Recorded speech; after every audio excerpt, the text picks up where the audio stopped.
एक छोटे से गांव में एक लड़का रहता था। उसका नाम था अहमद। अहमद बहुत सीधा और हमेशा सच बोलने वाला था। लेकिन गांव के बच्चे अक्सर उसका मजाक उड़ाते और कहते, अहमद हमेशा सच बोलता है, कभी झूठ नहीं बोलता। एक दिन गांव के रईस की कीमती सोने की अंगूठी गुम हो गई। सब परेशान थे और एक दूसरे पर शक करने लगे। फिर क्या हुआ? वो अंगूठी अहमद को खेल के मैदान में मिली।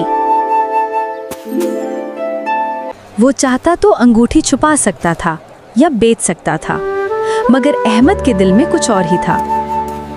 वो सीधा रईस के घर गया और कहा, चचा जी, मुझे ये अंगूठी जमीन पर मिली है, ये आपकी है। रईस बहुत खुश हुए और बोले, बेटा अहमद, तुम्हारी सच्चाई ने मेरा दिल जीत लिया। ये अंगूठी अब तुम्हारी अमानत है।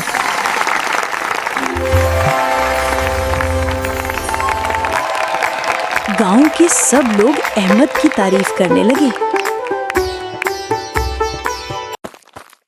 और वो बच्चे जो पहले मजाक उड़ाते थे अब अहमद के दोस्त बन गए। तो बच्चों, याद रखो, सच्चाई हमेशा कामयाबी और इज्जत दिलाती है। झूठ वक्ती फायदा दे सकता है, लेकिन आखिर में नुकसान ही लाता है।